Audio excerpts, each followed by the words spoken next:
For the man in the cupboard to give me the thumbs up. Brilliant. Thank you very much. Thank you for attending this virtual meeting of the Hampshire Police and Crime Panel. Actually, it's a real meeting, isn't it? I'm not sure why it says virtual meeting. It's probably left over. This meeting is being webcast on YouTube and hosted on Hampshire County Council's website.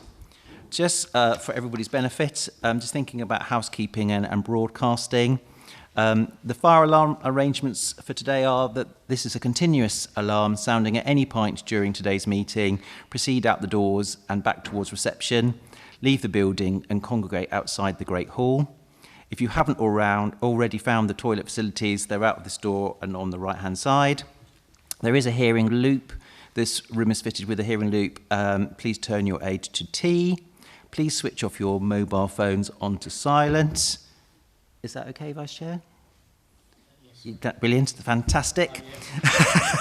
Just checking.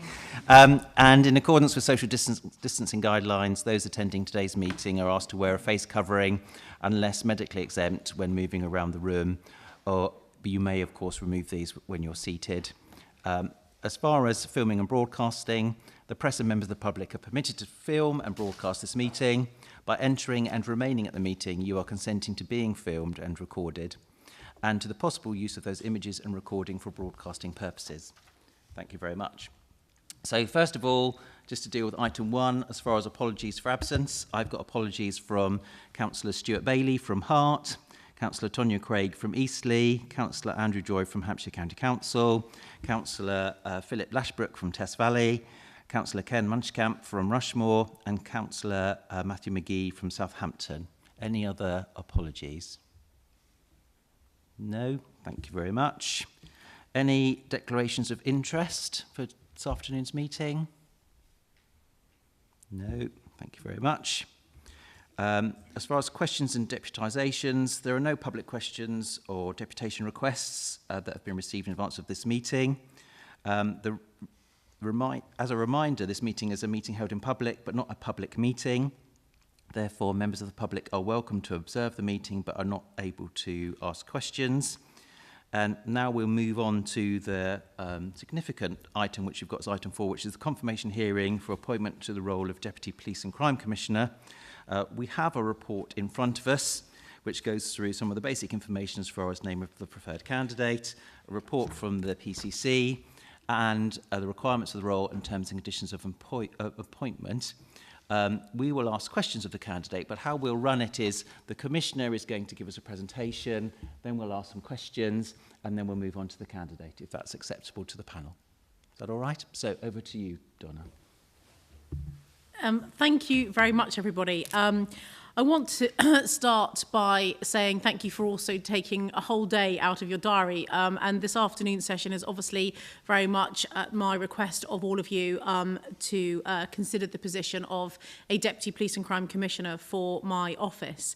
It really does mean a lot to me, your feedback, your comments. So after you've had your private discussion this afternoon and made your decision, if there is any feedback or anything that you want to pass back to me, I would really welcome that, because this, for me, I'm on a journey and I'm learning as well, by the way, 7 weeks into the role, as I said. And I really, as I said this morning during the Police and Crime Panel meeting, for me, having a strong and meaningful relationship with all of you is very important, but it's also really important to me that you all have confidence in the person that I think is best placed to serve me as my deputy and to be able to help me to do my job to the very best of my ability over the next 3 years. So the question of why a deputy, well, as we know, there are 2 million people in Hampshire and the Isle of Wight, and the majority of members of the public still need a little bit of information and some guidance around what the role of the Police and Crime Commissioner does. And I think the best way for me to do that, to explain to people that I'm there to serve them, is to be as visible as I possibly can.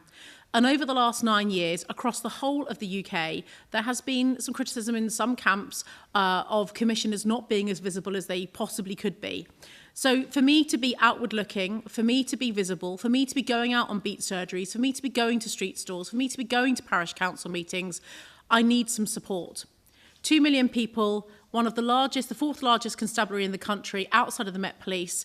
You know, in an equivalent council, you wouldn't dream of being the leader of a council without a deputy because of the sheer workload, or in fact a cabinet. So in terms of the why having a deputy, it is around the workload.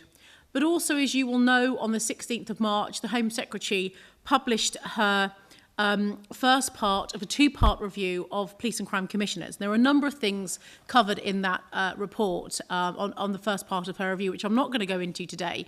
But one of the key things that's pertinent to this meeting is that she is looking to commissioners to appoint deputies and to specifically succession plan. That is one of the things in the wording. Now, I'm not anticipating going anywhere. I hope to carry on in this role for several terms, a few terms. So it's not about me succession planning for 2024 or beyond, but I do raise that with you because it is the Home Secretary's words and not mine.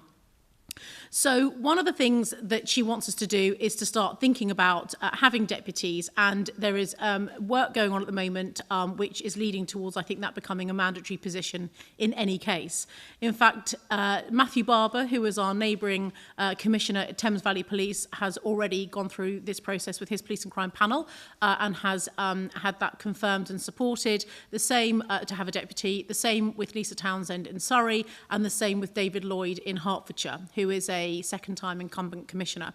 And there are probably many others around the country. They're just the ones I'm aware of that are sort of our closest neighbours. But actually, lots of people are going through this process at the moment, with panel dates obviously set now for the beginning of July. So in terms of this being a political appointment, it is important for me, because it is a political appointment, that there is absolute trust. And trust comes from having worked with somebody. It comes from them knowing you and you knowing them. And that, for me, in terms of, the decision-making process around this, was a very important thing. Now, in terms of the way that the office could work, and particularly thinking about, when I was thinking about a deputy and that decision-making process, it could have been geographical. It could have been we carved the county up north and south and we had the Isle of Wight in the southern section, or, that was a model that I did give consideration to. But I've settled on specialism. And the reason I've settled on specialism and not geography is because that's what the constabulary do. And I think they do it very, very well. So Olivia Pinkney, the Chief Constable, is very outward-looking. She is the key stakeholder. She is the person that interconnects with the government. She is the person that is leading from the front on what needs to be done to take the constabulary forward. Her deputy, Sarah Glenn, on the other hand, is inward-looking. She is effectively the Chief Operation Officer. She is managing the force on a day-to-day basis. Risks, delivery, operation. And actually, I think that model works well. And whilst it's not for me to replicate the police on any level, they are a separate, very separate organisation to my office. I do think in terms of the partners we're working with, there is a lot of overlap, and therefore that is one of the considerations I've given. Now, clearly, a deputy is a very key role, and what I don't need is another me. I'm not sure that we could all cope with another me. So I certainly don't think the OPCC office could cope with another me.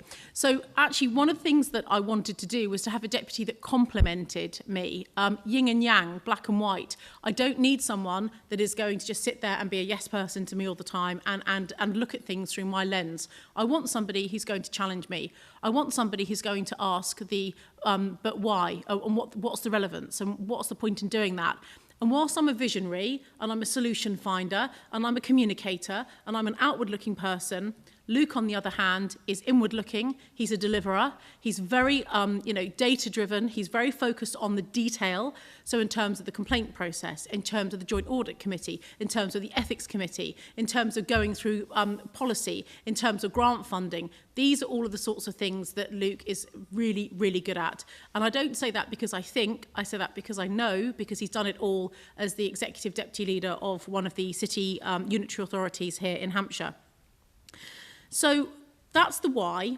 And then in terms of the process that I went through to get here, well, Whilst the Home Secretary made that statement on the 16th of March, I kept my options open. I wasn't sure if it was something that I wanted to do. Was it one of the first things I wanted to come and talk to all of you about? And also, once I got into the role, from the outside, you think you know what the role is, but it's not until you get in there that you actually realise just what the level of work is and the requirements are upon the shoulders of the Police and Crime Commissioner. Take CSPs, for example. If I attended every CSP meeting, I would be going to almost 50 meetings a year just of CSPs. And then when you factor that into audit committees and the ACRO committees and blue light commercial and the serious organised crime and victims, I would do nothing other than sit in third-party meetings if I tried to do it all on my own. And we know from Michael Lane, a lot of that work was carried by both James Payne and Enzo Rigler as the Chief Executive and Deputy Chief Executive of the OPCC office. I want those guys doing the operational output and delivery, and I want me and a deputy to be sitting on the boards, to be representing, to be listening and to be feeding back. That's the way I think it needs to work. So once I'd got into the role, we had a conversation with the Home Office and the Home Secretary. I think it was 3 or 4 weeks into the role, and that's where some of these points were pertinently made again. We had a discussion amongst us as commissioners about the direction of travel, and that's really, I suppose, when I made my decision. And before I made that decision to move forward, I did speak to Jan Warwick, because I wasn't sure at that point what the constitute of this committee was going to be, and also to Simon Bound. And I did actually speak to former Councillor Dave Stewart on the telephone as well, but tried to consult with people that I knew that I'd worked with and I knew that knew this space very, very well indeed. And that's when, obviously, having spoken to people, made that final decision, then contacted Caroline to work out what the process was to bring this before you here today. So in terms of the role, moving on then to what the requirements of the role are, because I guess really that's one of the big things that everyone is going to be discussing today. Yes, there is yes, you can have a deputy, but who and why that person and what do I need that person to be doing? Well, for me, I would really like somebody who's been in the space of working with public finances, who understands risk management. I don't have to train them up and take them on that journey because they're an outside person. They've worked in the public sector. They understand what that's about.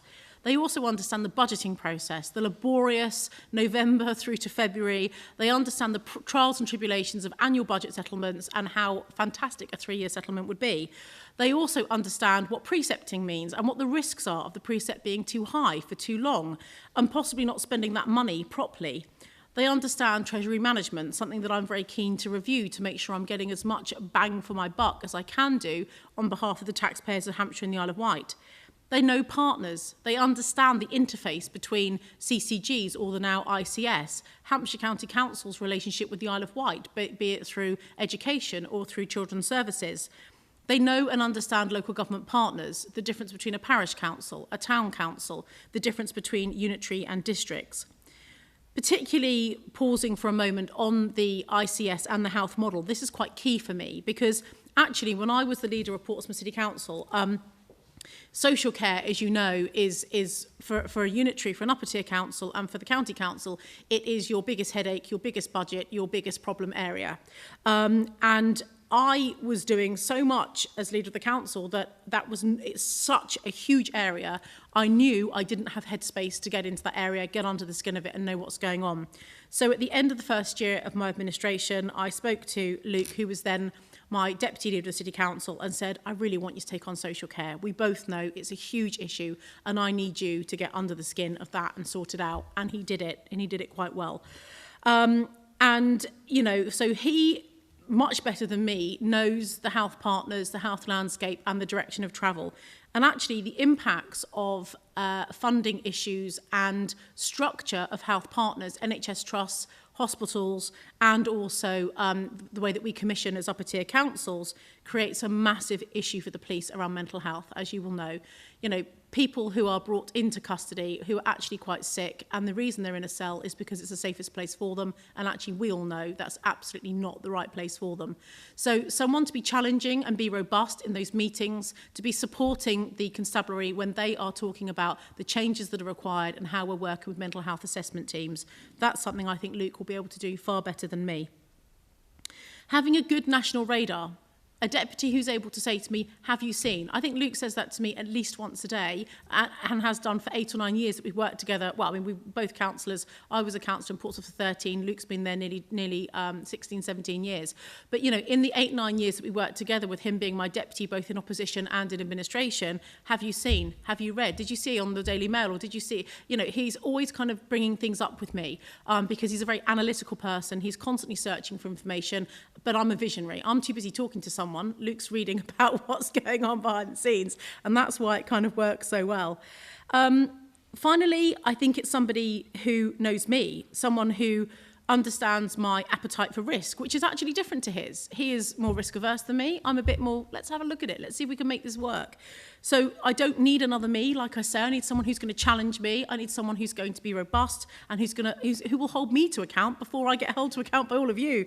But I do need somebody who gets my drive, my desire, my passion, and who has a strong political radar, who can sit in a meeting as if they were me and speak and know what my position would be. And, you know, that comes from years of working together. And I feel very lucky and very fortunate that I'm sitting here today in front of you with someone that I have absolute confidence and trust in. And I think that Luke absolutely trusts me as well. You know, we can be brutally honest with each other about things. And, you know, as individuals, of course, we don't always agree, but that's all part of what makes the magic happen as well. Moving on to costs, and this is particularly, I think, for members of the public as well. You know, I am a fiscal conservative. I actually agree with social policy, lots of Labour and Liberal Democrat social policies. But what keeps me where I am is that you know, I'm a fiscal conservative. Maybe it comes from working within banking for a number of years, but the money and being prudent with public money is absolutely number one for me and always has been. In fact, it's the driver that got me elected in 2008 in the first place. The Spinnaker Tower, Not Another Penny campaign had been going on in Portsmouth for years, and I had my kids and thought, you know what? That's ridiculous. I've got skills in finance. I need to stand for election and sort this out. And that's what led me to, by the time I got elected, the Spinnaker Tower contract was sorted and whatever. But nonetheless, it was my inspiration. It was about money and about public money. Now, I don't want to waste any public money. I certainly will not be increasing the costs of my office. One of the first conversations that James and I had, James as Chief Executive of the OPCC office, was for him to say to me week one, you know, actually we've got an advert about to run for a PA because we had someone left a few months ago, we got a vacancy, and there was another role for a stakeholder position. And actually that stakeholder manager, I thought, well, actually looking at the stakeholder and the output of my predecessors and the way the office has been working, I should be that stakeholder. I should be out there doing the stakeholder management. That's my job. And so that's why I decided to delete that post and use that money instead to pay for a deputy who can be me in certain meetings and can take decisions and who can be that connection and that interface with all of you and the many other stakeholders. We've talked today about young people, about schools and the importance of schools and the importance of connecting and making sure that I'm commissioning, we're supporting, we're working collaboratively with councils. And, you know, I've got friends who are teachers who've said to me, from the age of literally 9, 10, 11, you can spot kids that you think are going to be vulnerable to abuse or who are going to be perpetrators of crime. Actually, if a teacher can tell us that at 10 or 11 years of age, why are we waiting until they're 18 to arrest them and sort it out? Why aren't we doing something earlier? We're almost failing them. We're setting them up to fail. Now, Luke has been a school governor for 8 years in a big inner city comp, so a school that has complex issues. If any of you know it, Milton Cross, so has got a lot of experience of working within that school sector and obviously presiding over policy and decisions that affect young people. Luke was also on the Hampshire Fire and Rescue Board for 6 years, particularly at the tail end of their company being set up, and has seen some quite big changes that the fire brigade in Hampshire and the Isle of Wight, or certainly Hampshire at that point, had gone through. Now, previous commissioner decided not to take up a seat on the Hampshire Fire and Rescue Board. I've decided to take that up, and I will be sitting on the board myself, but Luke being my deputy. And the very first meeting we had after I'd written to the chairman to say thank you so much, I'd like to take up the kind seat you offered to my office several years ago, I then had to say, but I'm ever so sorry, I need to tender my apologies because I was taking part with Olivia Pinckney with the interviews for the new deputy Chief Constable. So Luke was 2 rooms along at Eastleigh in that meeting. He helped me out on that particular as a bystander, but took some notes for me and fed them back to me, which was really, really good. So in terms of, getting under the skin of big budgeting, of governance, of process-driven organisations, Luke held the responsibility for one of the biggest social care portfolios in the county. And as I say, did a remarkable job with some transformational services of systems thinking at Portsmouth, which took people waiting for a care package who had a learning disability from 200 and I think it was 240 odd days down to I think 31 days through the systems thinking that he took through that that department over a 6 or 7 month period. There was other examples like that he will be able to give you, but there was some real blue sky thinking there, and that's very much getting into the detail of stuff as well. As I say, because of his background, the role that he's done, he is very strong in terms of public sector governance. That is important for me. He's also sat on LGA committees nationally, so has had that national interface as well.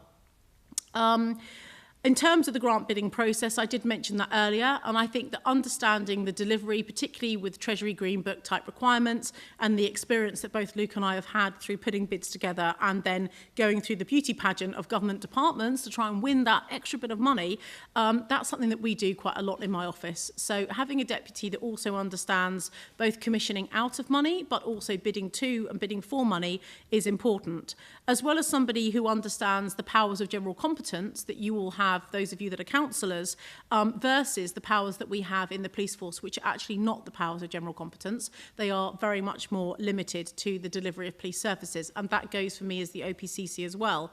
Although there is a consultation going on at the moment around giving OPCC or Police and Crime Commissioners the general powers of competence, which would open up some fantastic opportunities that I know Luke and I could really get our teeth stuck into. The Isle of Wight. I feel very strongly that as Commissioner, as a new Commissioner, I want to be leading, managing and being all over the Isle of Wight. I really do. I think it's really important for 2 reasons. One, there are some complex issues going on over there. Whilst other parts of Hampshire may think that there aren't, that there are some issues, and I've spoken to the council, I've spoken to the district commander, and I really want to be supporting them, and I really want to be working with them. And I think it's quite sad that the Isle of Wight often feel like a bolt-on or that they're forgotten about. I want them to feel like and know that they are very much up there for me, which is why, as I say, I'm committing to visiting the Isle of Wight regularly and will continue to look out of my bedroom window at Benbridge every morning. Finally, as I say, my last comments, and thank you very much for listening to me. He gets me. He knows me. I trust him. The thought of working with Luke puts a smile on my face. It makes me feel like I can do my job better, and I want to serve you and all of the people of Hampshire and the Isle of Wight to the very, very best of my ability. And I believe with this man by my side, I will be able to do that. Thank you, Donna. I know the panel has some questions for you before we move on to talking to the candidate. If I may, if I could start with Councillor Powers. Thank you, Chairman. Donna, I feel very strongly it is not only the public that need to see you, but also to see you alongside officers and to see that you are listening to officers. Now, you gave us a very exhaustive and exhausting list of all the other things you have to be involved in this morning. How are you going to ensure that having a deputy does not displace you from that, in my mind's primary need to be out with officers? That's an excellent question. Thank you very much. I spoke going back a few moments ago to the geography split versus the specialism. If I'd gone with a geographical split from the model of Deputy Police Commissioner, let's say I was going to do Basingstoke, Andover, Winchester and the New Forest, and Luke was going to do the southern part and the Isle of Wight, then you're absolutely right. Those southern parts of the county in the Isle of Wight wouldn't actually see me that much. They might see Luke, but they wouldn't see me. I've actually decided not to run on that model. So I've gone with a specialism model as opposed to a geography. So everything outward looking, whether it be a visit to Basingstoke, a visit to the Isle of Wight, the New Forest, a beat surgery on the A33 I did at East Stretton Village Hall a couple of weeks ago, or going to Netley Abbey with all the issues they've got going on there, and speaking to Marcus Cater and going out with somebody, like yourself. That's the sort of thing that I would be doing as the stakeholder, as the commissioner, which means that my time is free to do that and to be really indulging and to spend time with the public and listen, like today, going out with Caroline Noakes and the district commander in Romsey this evening, doing the walkabout with Claire Jenkins in Portsmouth, going out and meeting with Sarah Jackson on the Isle of Wight. These are all things I've already done. If I'm sat in a joint audit committee followed by an ethics committee, followed by a CSP meeting, followed by, my diary at the moment is ridiculously busy, as you can imagine. And that's because I'm new. Things obviously I'm sure will calm down a bit, although having said that, maybe not that much. But I literally could be sitting in all of that back office stuff. And if you were a commissioner that was so inclined to, because you liked all the detail and you liked doing all that kind of behind the scenes stuff, it's brilliant. You could literally fill your days up with stuff. Actually, I'm not. I mean, look, it has to be done and it's important, but I know that my strength is in the going out with somebody like you, walking around Netley Abbey, you saying that this is an issue, that's an issue, we need a camera there, we're really frustrated because we've tried to put a barrier here, we can't do this, the police won't respond to that. That's where my skills are. Okay, let's log it, let's work forward, let's try and get something working here. And therefore, I need someone who is good at the detail, who likes doing all that bit behind the scenes, but can saying to me, you need to know, I was sat in an ethics committee meeting today, this came up, it's really important. So it's not to say that I won't ever attend those meetings, but I want someone that can do a proportion of the job for me to help me, to allow me to be much, much more visible, because the public have made it very, very clear. Never see the police commissioner, what do they do? That's come back across the whole of the UK. So I think it's a really good point, and that's why I'm not going with a geographical portfolio split, it's going much more with specialism. Brilliant, thank you, Commissioner. If I could move to Councillor Baines, please. Thank you, Chairman. Donna, considering that this recruitment process wasn't a formal one, can you just reassure the panel that you've taken a fair and transparent approach in proposing this appointment? Yeah, thank you very much. And I think it's important because it's public money still at the end of the day.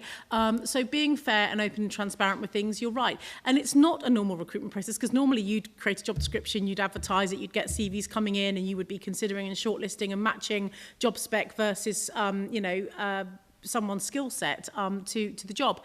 This is, as you quite rightly said, it's a political appointment, so it's not an employed officer role. It is someone who is working for me as a politician, and I think it was more about the sort of concept of whether or not to have one or not was the big thing really I had to overcome, and I made that decision, as I say, I think 3 or 4 weeks in, spoke to colleagues. I'd been considering it for a long time because, of course, I knew what was coming in the Home Secretary's Part 1, and as Commissioner candidates, we've been talking about it across the country for quite a long time because we were listening to the mood music that was coming out of the Home Office. But that final decision wasn't made until after I was elected, and making sure that I've got the right person. You know, I can only go by my experience and by my background and by the Luke and I having worked together for 9 years. He's only sat here because it's not like it's an external person I've recruited. I've got someone, and I hope this new person I've interviewed twice and spent 3 hours with is going to be good at the job. I know he's going to be good at the job because I've worked with him for a number of years. And I also know, like I say, his skill set is absolutely opposite to mine on every level. So, yeah. So that's really how I did it, really, because it's a political appointment. It was a slightly different, approach. Thank you, Commissioner. If I could move to Councillor McKinney, please. Thanks, Donna. Just firstly, I just want to give my personal congratulations on your appointment. Thank you. My question's got 3 parts. Okay. So the first part is, what is the proposed salary of this position? And how will the cost be met within the existing budget of the OPCC? Mm-hmm. Secondly, will this mean that other posts within your office will not be filled to meet the costs? You've already mentioned withdrawing the stakeholder post, but there must be a gap somewhere within the costs. And then lastly from me, will the deputy take over any responsibilities from other senior officers within your office? Thank you very much, Councillor McKinney. So in terms of the first one that you mentioned, which was around the costs of the role. The salary was the first one you mentioned. So the salary, I think, follows I I haven't specifically decided, it's in the report, but that's going by, I think, what the previous Commissioner for Hampshire was paid for a short period of time while she was in post. And I think the formula that came out of the Home Office around deputies is 75% of the salary of the Commissioner. I guess I've probably got some latitude on that, but that's where it comes from. So that's why if you look at deputies across the country, it'll be dependent on the Commissioner's main salary, and the Commissioner's main salary is predominantly based on the size of the force and the size of the criminal justice, area, because of the roles and responsibilities. So I think at some point it went through some grading system going back to 2012, and since then it's been index linked with inflation, is my assumption, but I can clarify that for you after the meeting. If I'm wrong, I'll come back to you on that one. In terms of the cost, so as I said, there was a stakeholder manager post, so a senior role in the office that was a vacancy, and I decided not to fill it. And as I say, both James and Enzo, the chief exec and deputy chief exec, have spent an enormous amount of their time attending committees, boards, panels. There's a huge amount that they've been doing, which many of you may have sat on some of those boards with them over the years. And actually, I want them in the office, getting under the skin of the detail, getting the delivery done, because that's their roles. And actually, it's the role of the politicians, of the Commissioner and the Deputy Commissioner, to be out there being the front face and then taking on board everything that's going on to formulate our policies and our decisions about the direction of travel and how we want to take things forward in conjunction with the Chief Constable and the Constabulary. So yes, the costs will be filled by that post not being, that post being deleted effectively, because as I said, it's a really important thing for me that I don't want to be increasing the costs of the office. I really don't. In terms of the other responsibilities, well, as I say, there's a lot of work that James and Enzo and actually other people, Richard Andrews, who's the governance manager. Now, there are some meetings, some boards which they will stay on because it's absolutely appropriate. They are officer-led boards and that they should be on them. But where there are maybe more senior key stakeholders James has sent me a list, which I'm very happy to send on to the panel, of all of the boards that he, Enzo, and other members of the senior leadership team at the OPCC office sit on. And we're not talking 10 here. We're talking, way into double figures. There's an awful lot. And so that's the sort of stuff that I'm going to be going through. But, there's a South East Funders panel. There's the Hampshire-wide Health and Wellbeing Board. There's the ICS. There's the Joint Audit Committee. There's Ethics Committee. We're going to split up CSPs and then rotate them to make sure that is fair. I could sit here and give you a list. I'm happy to send that through to you if you'd like to see that afterwards. Brilliant. Thank you very much, Commissioner. I believe that comes to the end of our questions for you. So if we may, we move on and welcome Luke to the panel as the candidate in front of us. And Luke, if I could open this session with you by inviting you to introduce yourself, explain why you think you're suitable as a candidate for the role of Deputy Police and Crime Commissioner, and then we'll move on to questions by the panel, if we may. Okay, thank you very much, Chairman, and thank you to everyone on the panel for taking the time to hear me and to take a day out of your lives to go through and meet up and discuss policing in our counties. I was considering whether to send a CV to you or not. I originally thought I wouldn't, but after discussing it with Donna, she thought it would be a good idea to send a few words, which I did yesterday. And just really briefly, so my professional background, so 30-odd years ago, I did a maths degree, and I worked for quite a long time after that in software development and in mathematical modelling and a range of businesses, including quite a lot in the defence realm. And so I have skills in that. Outside of that, I've been involved in local politics for 20 years. I have held a marginal ward on Portsmouth City Council for 15 years. And for 8 years, I was Donna's deputy at the time that she was group leader. And during that time, we spent some years in administration. We had control of the council, and that was quite an eye-opener. And a lot of that is, I think, very relevant to this role. Because I learned a lot about how management of public sector organisations actually works, about the levers of power that you have, and about the things that you can do and the things which perhaps you can't do, and how it all lines up with statutory responsibilities and all of the pressures you've got to deal with.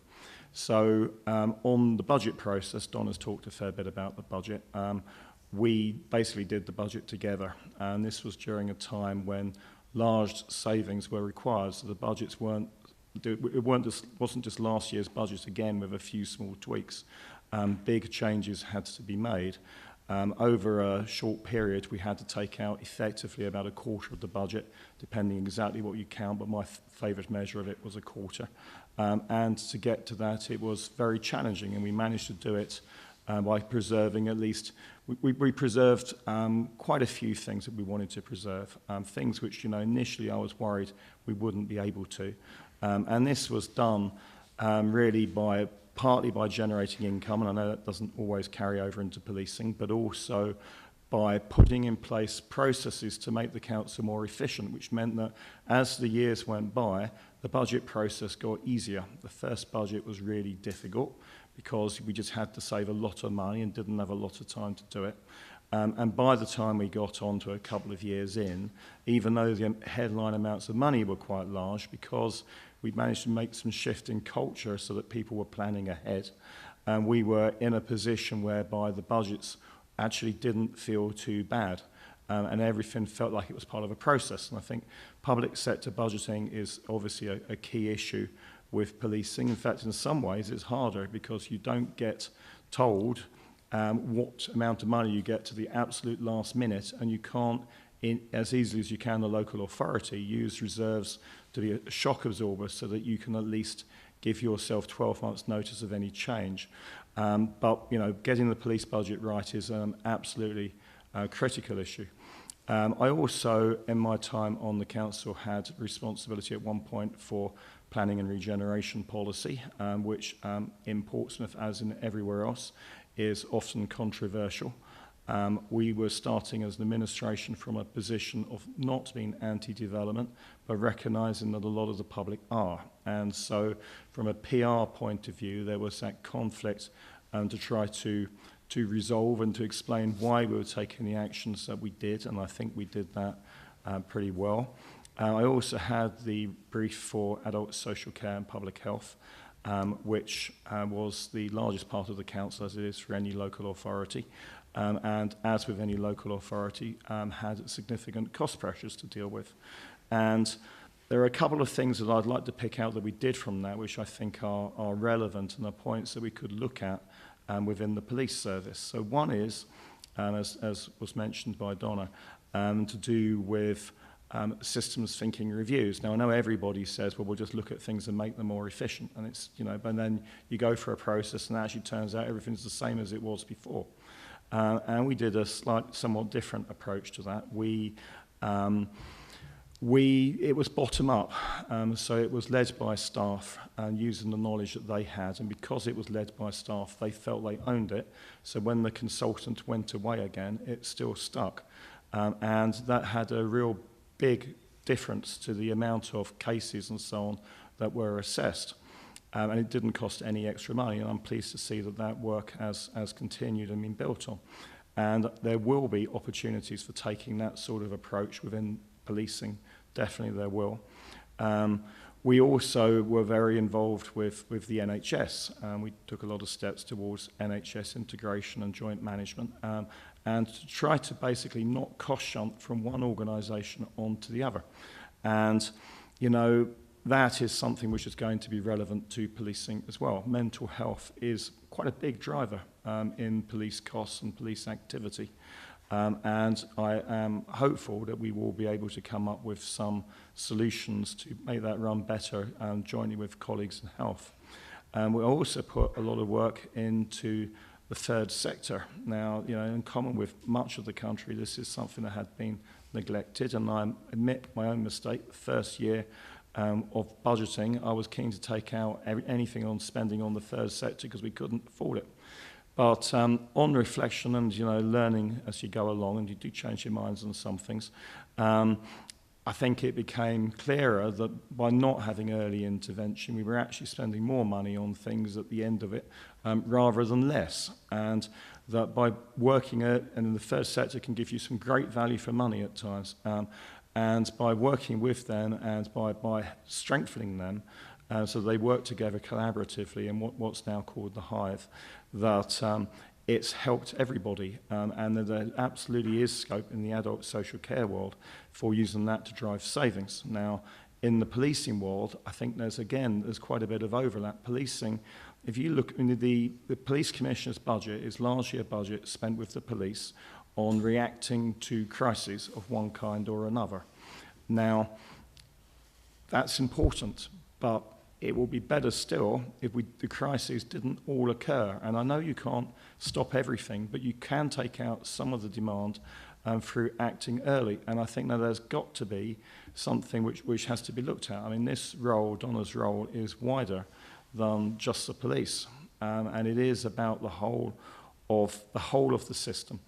I mean, we do have, there's a lot of working with others over mental health, antisocial behaviour with local authorities, and property with lots of different organisations, and all of that. A lot of that comes down to money. I'm conscious that, as someone who was involved in taking about 80% out of the youth intervention work in Portsmouth, that you sometimes have to cut these things knowing that it's going to result in the cost shunt somewhere else, but it's outside your budget and there's nothing you can do. And we did that, and I don't regret doing it. But somehow we need to make the money go around work so that we're not pushing problems onto each other. That absolutely applies to local authorities, it applies to others, and it's something which is really the key to making a lot of this work. I was told the other day that of 999 call-outs, it's quite amazing, you can debate the number, but it's a good half, are either missing persons or are connected with mental health. Now, of course, some of that is real. A missing person could be an abduction. I mean, that's absolutely a police matter, but a lot of missing persons are just poor relations between parents and children, maybe bored teenagers on occasions, or trouble with relationship between foster parents and foster children. And some of this needn't happen, but it does. And the same with mental health. Clearly, some mental health matters are always, rightly, our police priorities, but not all of them. And so there is a question about how to work with partners and build a system whereby the early action that is needed gets taken. Now, I'm conscious also of the sort of democratic issue here. You as local authority members and local authorities are closer to people than the police commissioner's office can ever be. And we need to be able to share intelligence, and we need to be able to share working. And if we can make that work, it really could make a big difference. Look, and there needs to be a little bit of a culture change as well. I mean, when we were in administration in Portsmouth, I came under attack, others did as well, but I got a lot of emails and so on relating to rough sleepers in Portsmouth city centre. And I said, because what else could I do? I said, well, moving them on, if that's what you want, that is a police issue. That we as a local authority can't do that.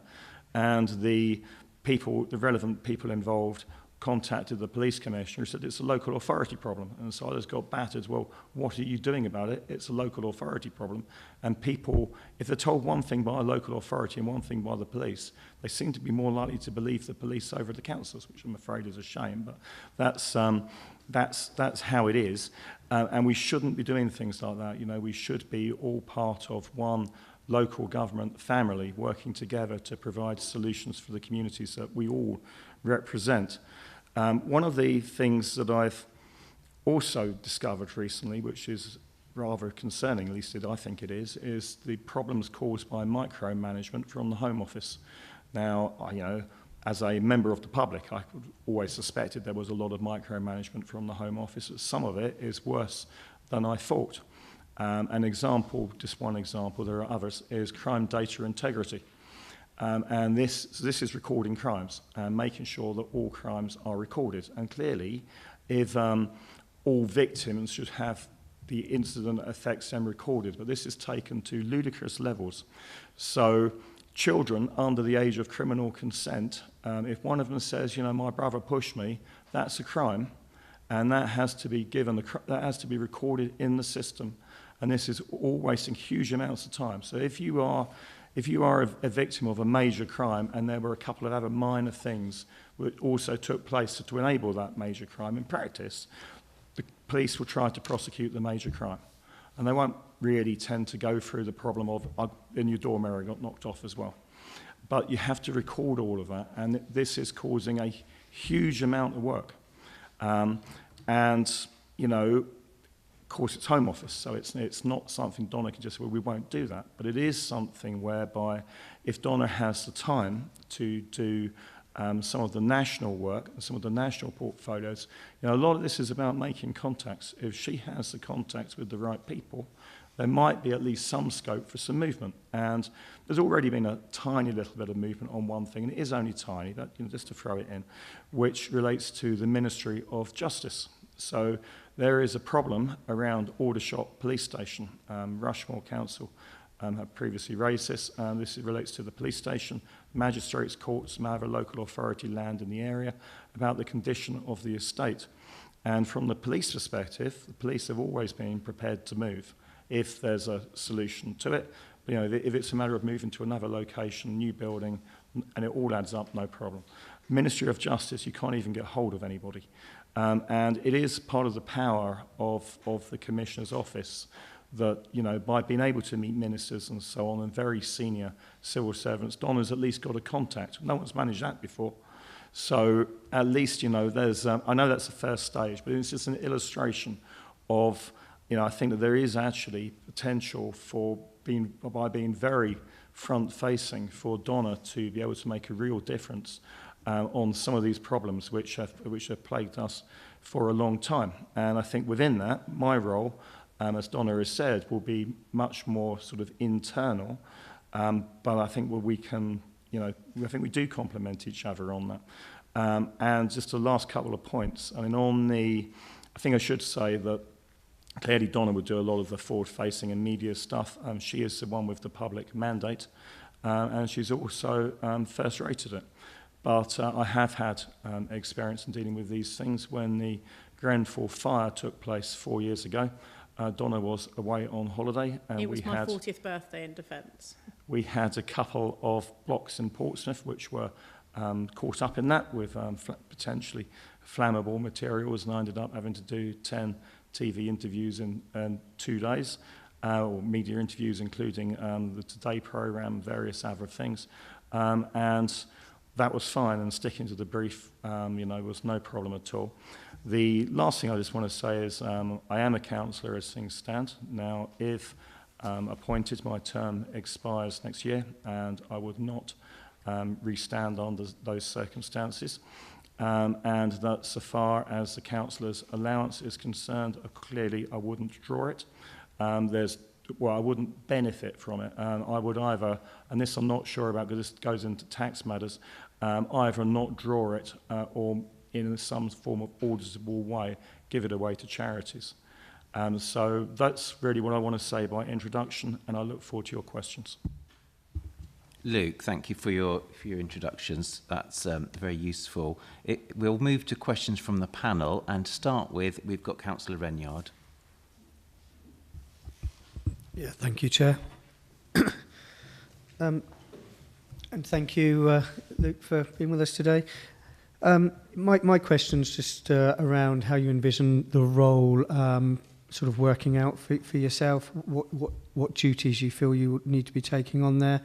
I think you may have touched on it, but do you see this as a full-time role, being that you have another position on the Portsmouth Council? And thirdly, and most importantly, what would be the criteria, in your opinion, for a successful term in office? Okay, thank you. So Donna's outlined some of the duties. I mean, look, it is one of these things that it would change over time because, you know, nobody, Donna or myself, don't know specifically how much time some of these things would take up and whatever opportunities there are to do productive work. I think that there would certainly be internal some of the stuff to do with budgeting, potentially the police uplift panel, health partners, some of the local authority partners, but there would be other things as well. And I think I would hope to get involved in some projects as well. I mean, like I described about some of the systems thinking re-engineering work. I mean, that will be something, if that happens, that I will want to be involved in directly, and that would consume some time. Would this be full-time? Well, these jobs, anything like this, any council jobs for that matter, are what you make them. And so it is perfectly true that there are very few things that you have to do, but there are a lot of things that you probably should do, and which would be beneficial if you did.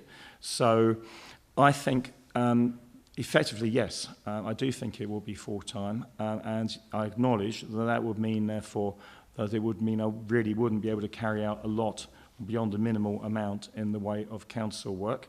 I don't think it will be really in anyone's interest to have a by-election, bearing in mind that my term is coming to a close anyway. It would only be, for a few months when you allowed for all the time to organise an election.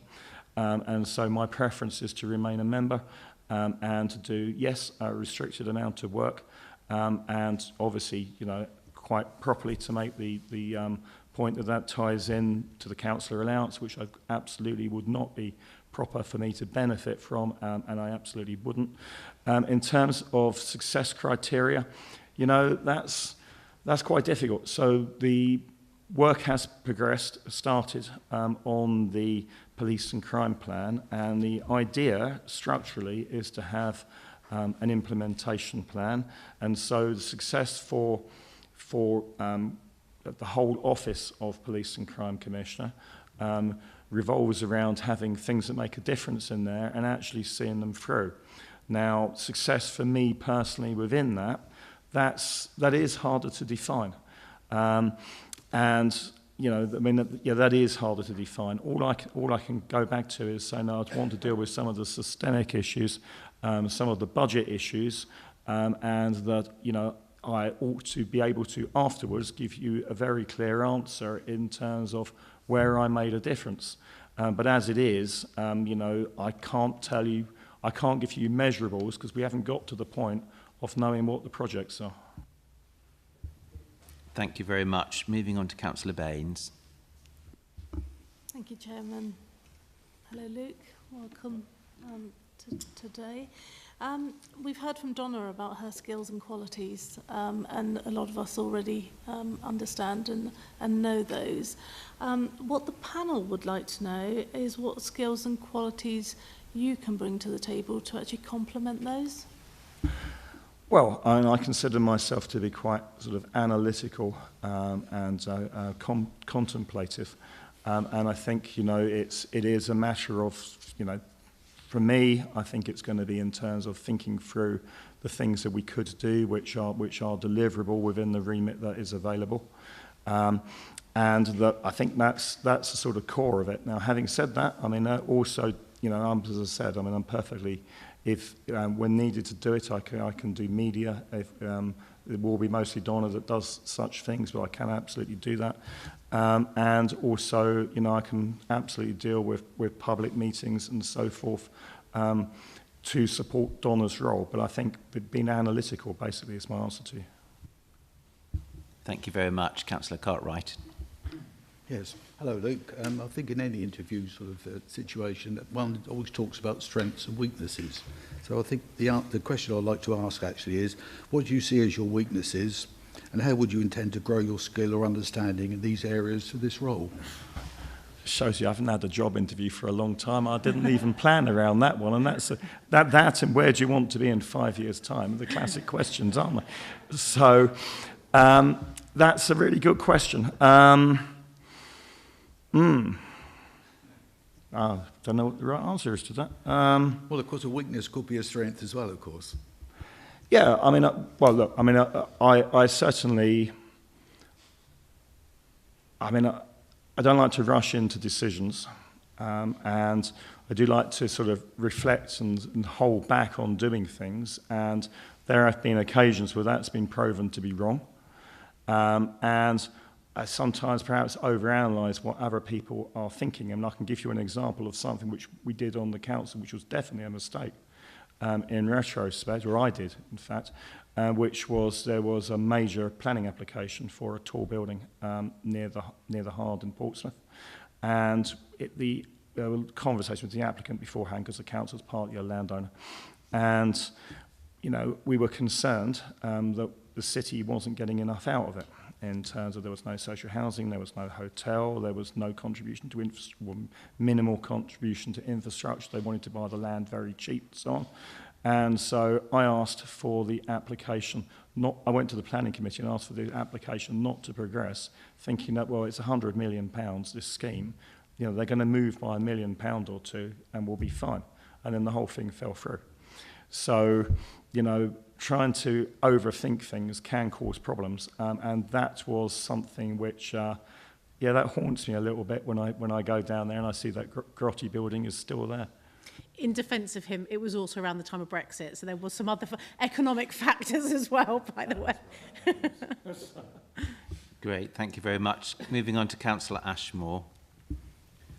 Thank you, Chair, and hello, Luke. Again, a familiar face there from our council chambers there. You've touched on this about your joint role there. If you were to get this deputy job as a local councillor, you said that you wouldn't look to stand again, and you've only got one term left. So that's answered one of the things there. I've still got to say, you know, although we've had, you know, councillors obviously have other jobs, we've even had like MPs and councillors, but they've often had mixed reviews about how effectively they can do both roles. So I do have to say, how do you think you would meet the obligations as a local councillor for your ward, alongside fulfilling the needs of this position? And also, do you see any conflict between the two roles? I don't see any conflict, or I don't see any general conflict. Obviously, there might be on Pacifics, and if so, I'd have to make a declaration at the time.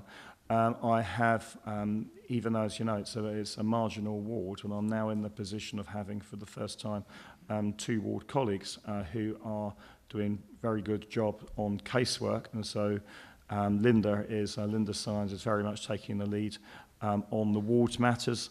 And look, I mean, you know, you can always juggle things around. So in terms of attending main council meetings, I mean, I don't see that as a particular problem. There aren't very many, quite frankly, and so there would be no problem with that.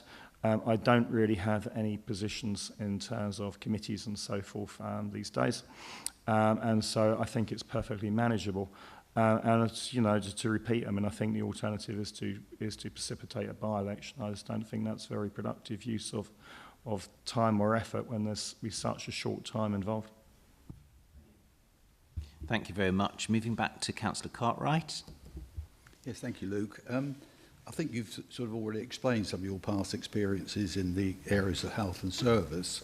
I was particularly keen to hear you talking about systems thinking. I'm a huge supporter of that and the achievements that can be done. So hopefully that's something for the future. But I guess the question is how you hope to support, how you support the PCC with their ambitions in this area. Sorry. Can you repeat the question? Sorry, the question really is how you hope to support the PCC with their ambitions in this area of health and service. Well, I mean, we've got a new setup in the health system with the integrated care system. Now, you know, it's not clear to me yet exactly how that's going to work and how it replaces the CCG model. I knew where we were with CCGs. There's a bit of uncertainty here. You know, there has been an initial discussion, just to get to just a hello with Maggie McIsaac in the ICS, and you know, everyone was making the right noises. Now, of course, people often make the right noises, but it is going to be about just trying to figure out what the art of the possible is.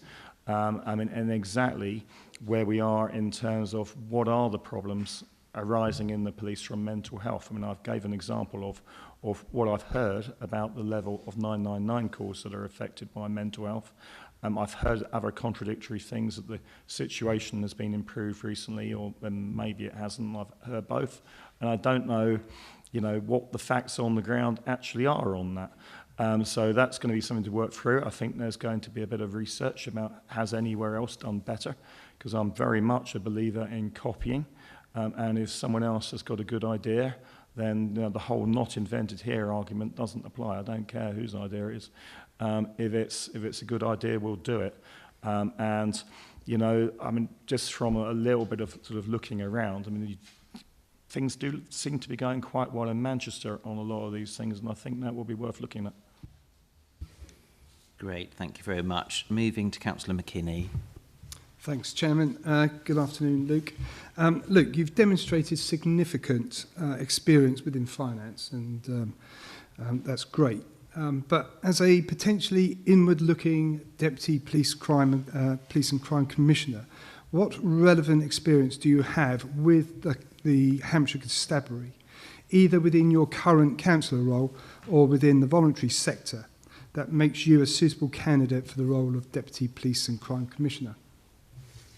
Well, clearly, I mean, I don't have I haven't had direct dealings with the constabulary beyond that of a local councillor. And obviously, as a local councillor, we used to have various meetings, particularly more so in the past, where there were sort of local area meetings with the police, which they don't occur now. So yes, I mean, I absolutely acknowledge this. The policing is a new area for me. I think that there are things that carry over from things that I've done before. But am I an expert in policing? No. However, over the last few weeks, I've picked up quite a few things, some of which have surprised me, as I referenced earlier, crime data integrity being one of them. And, you know, part of what also needs to be done, by the way, and this applies to both of us really, is we need to build up a picture of what goes on in policing, not just from senior officers either, but from just trying to, you know, people running stations, or much better yet, just beat officers, you know, what is making your job hard, what things would you like to see changed. And ultimately, that is where the knowledge of how to improve policing lies. It lies with the people actually doing the job, and we need to find a way of bringing that into the system. Thank you very much. Over to Councillor Beavis. Chairman, my question has largely been answered by that question, so thank you, Luke.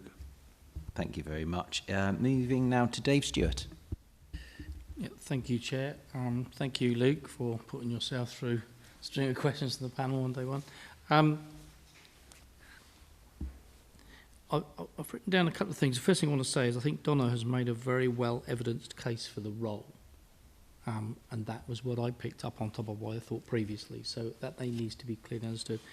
Secondly, I think Donna has also articulated her value of the relationship with you, which as a fellow leader, and I'm sure others in the room will appreciate the importance of having that relationship with your deputy. So that was also acknowledged.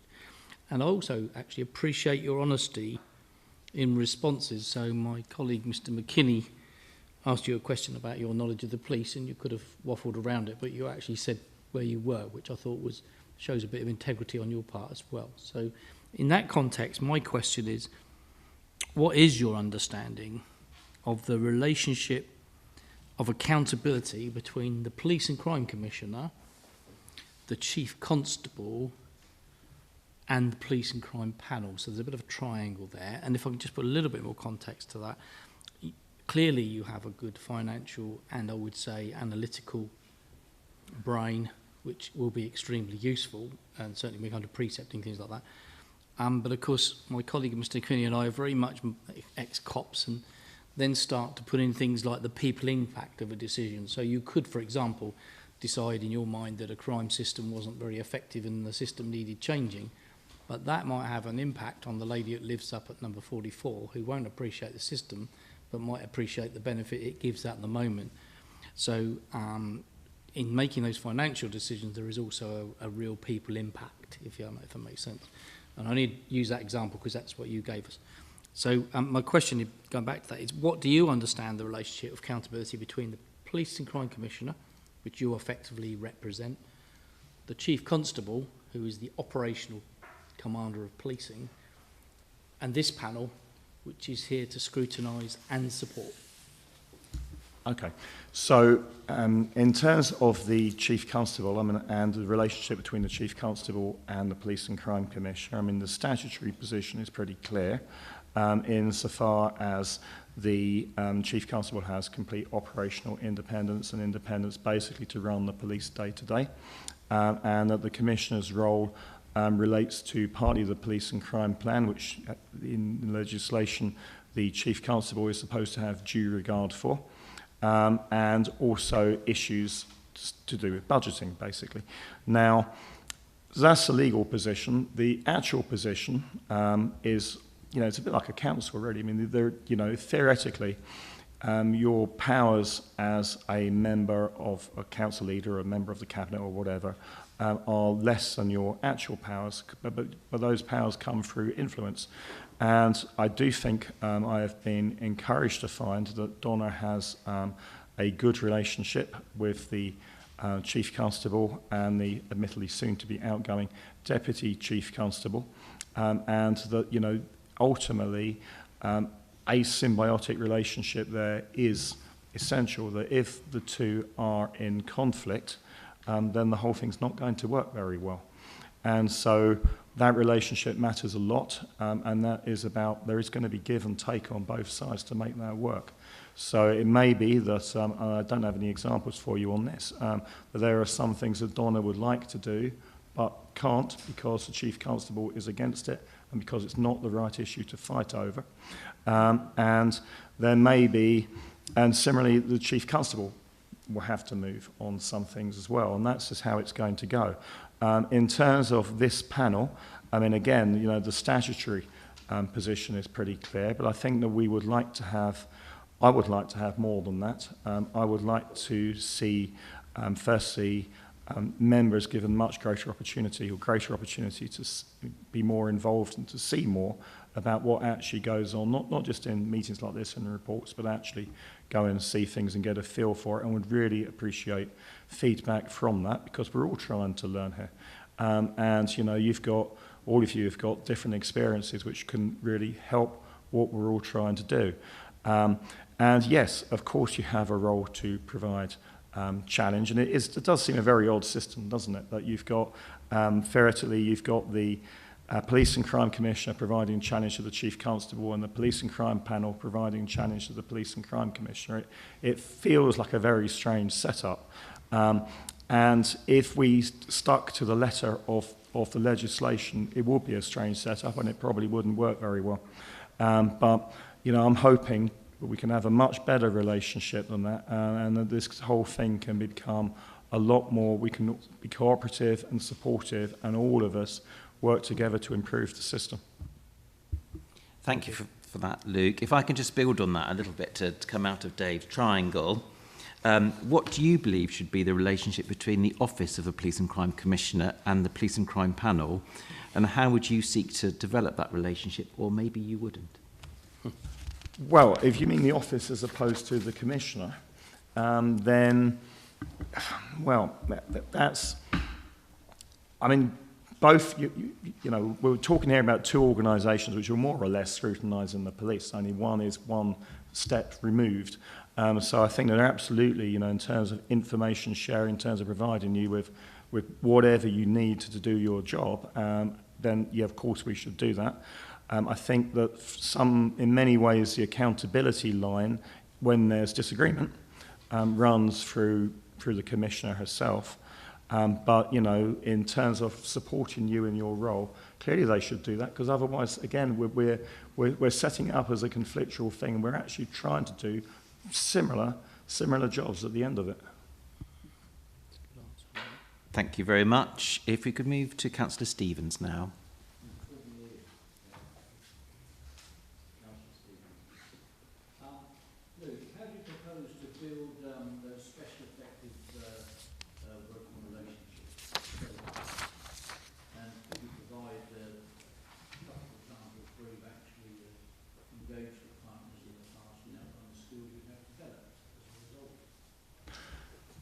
To answer the second part of your question first, I mean, yes, I mean, I've given some examples in this already, but, you know, working with the third sector in Portsmouth, where we were trying to set up a SPOC, a single point of contact, also stands for single point of contract, one of those bizarre acronyms that there's actually two different things it seems to stand for, so that there's a framework, which means that if you are local authority or the NHS, then you can contract with the overlying body.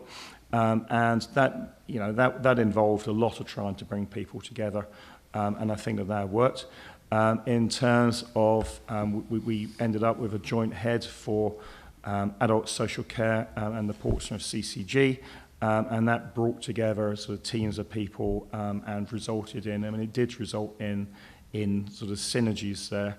And I think that in terms of how to do it here, again, I mean, the specifics of it are quite difficult to answer because, you know who the initial person to contact is, but then where things go beyond there in terms of who is actually responsible for things, but not just that, but about where the appetite for change might be, because not everyone wants to do these things. It's difficult to tell at this point, but it is just going to be a matter. It's just going to be a matter of feeling your way through. I don't see another way of doing it. Thank you very much. If I can go to Councillor Jones. Thank you, Chair. Hi, Luke. What would you identify as a key area of focus for Deputy Commissioner to support the Commissioner in her development of her police and crime plan? I think the most important thing about the police and crime plan I hope, will be the implementation plan. And so, you know, the key challenge at the moment, because the police and crime plan has a life of 3-4 years. And you know, actually specifying specific things that might happen over that length of time is difficult because things will change and because some opportunities will come along and because some things which we think are opportunities turns out they won't be. So the implementation plan is an important part of this, and I think the key challenge on the plan, and it's sort of, this is for all of us, so I'm part of that, but this is for the team in the office, it's for Donna as well, is about making how all of these different elements fit together so that there is something to hold the Chief Constable to account for delivering. Thank you very much. Shirley. Thank you. I think I'm picking up within this room there's absolutely unequivocal support for the role of the deputy. That was articulated so well by Donna. I'm also picking up in the room that we understand what a political appointment is. However, I would suggest very confidently that the average member of Joe Public doesn't understand. They like to see an advertisement, they like to see criteria, they like to see a beauty competition, they like to see results. So if I may set against that framework, my question to you is, undertaking this role and the way in which you are securing the role, how would you demonstrate that you're actually achieving value for money to our taxpayers? Okay, that's a good question. And look, I mean, let's be open here. I mean, from the public perspective, if you ask most people, should there be a police and crime commissioner or not, they'd all say no. And they'd say, you know, let the police run themselves. Now, the problem is that actually police is a really big budget. I mean, this is really big numbers. And, you know, I don't want to say this, I don't want to sound in any way critical of the senior management in the police when I say this, but this is true for any organisation, that any organisation would tend to prioritise stability over change. Any organisation would tend to prioritise its interests over the interests of the people that it's supposed to serve. I mean, this is just the nature of government. And so I think explaining this to the public is difficult, but in terms of how I explain it to myself and justify it to myself, it is simply that. And when you're dealing with big numbers, even small changes are quite big. And that's how I see it. I think that there are going to be significant things that can be achieved. I mean, you know, I can explain to myself, and whether the public believe it or not, that in my role on Portsmouth Council when I was deputy leader there, I can come up with a list of things which I personally did, which weren't going to happen by themselves, and which made a significant difference. Does the public believe that?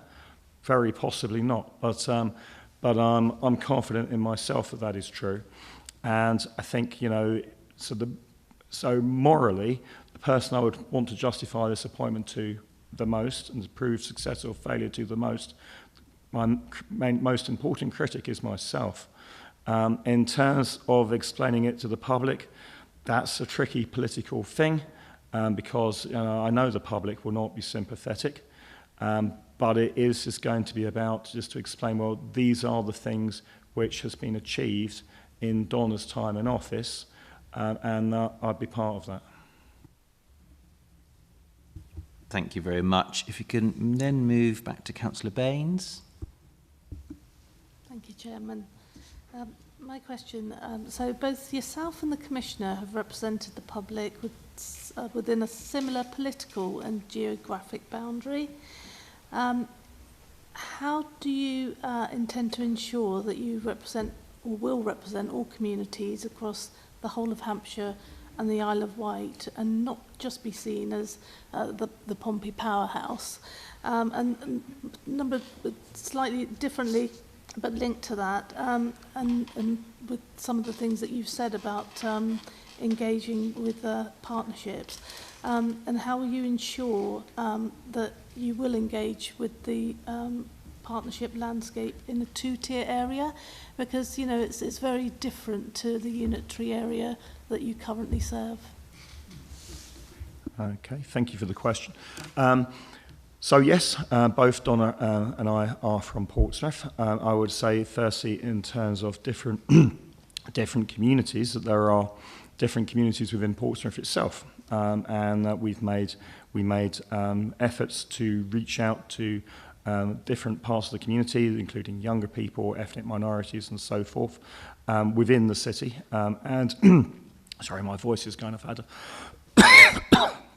I knew this was going to happen. I've been quite hoarse all week. So there are different communities within Portsmouth itself, and you know, so we've got some experience of that. Yeah, look, the geographic spread of this area. I mean, the big problem is not so much that we're both from the same area. The big problem is the area is so big, and that actually, you know, meaningfully being able to cover an area of 2 million people, 2 counties, 1,000 miles or more of territory is going to be pretty difficult. I've absolutely acknowledged that. Travelling from one place to another, I don't see as being a particular difficulty, and trying to cover other parts of the county, absolutely.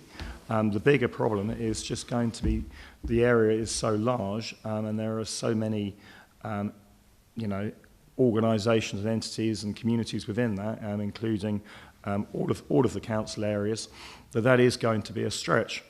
But I really don't think that we're from the same area is actually going to make all that much difference. In terms of two-tier, yes, that's going to be something to look at. I mean, quite a lot of the community safety stuff is a district function, although obviously not all of it. And you know, that's another thing to work through, and whether really. I don't know. I mean, I think in many ways the districts are closer to people than the county, just because necessarily they are, because they're more localised. And I hope that I think that there's going to be a bit of work on that, but I think we can do it. Thank you very much for that. I believe some members might have been interested in any supplementaries. No, I'm looking at one of them. Margot, did you have a supplementary? Thank you very much. Margot, then we can move on to the last question that you've got. Thank you, Chairman. As Deputy Police and Crime Commissioner, one of your key responsibilities is to represent the PCC to stakeholders and local residents. How would you handle a situation where your personal view differed from that of the PCC? I think that's pretty clear. I mean, behind closed doors, I would provide challenge and I would express my opinion. But ultimately, if we couldn't come to a reconciled position, Donna's position takes preference because she has the mandate. Thank you. What a great point to finish on. Yeah. So my last thing is, before we close this session for the public part of the meeting, Luke, is whether you'd like to clarify any of the answers that you've given during the hearing or ask questions of the panel. No, thank you, Chairman. I'm fine. Brilliant. Thank you very much. So the panel is now due to meet in a closed session to reach their recommendation on the proposed appointment of Mr. Luke Stubbs as Deputy Police and Crime Commissioner. The decision of the panel will be released following that session, no later than 3 working days from today. So, panel members, I move to recommend that the press and public be excluded from the meeting during the following item of business, as it is likely, in view of the nature of the business to be transacted or the nature of the proceedings, that if members of the public were present during that item, there would be disclosure to them of exempt information within paragraph 3 of Part 1, Schedule 12A to the Local Government Act 1972, being information relating to the financial or business affairs of any particular person, including the authority holding the information, and further, that in all of the circumstances of the case, the public interest in maintaining the exemption outweighs the public interest in disclosing the information. Are all members agreed? Agreed. Thank you very much. If I could ask for the webcast to be closed.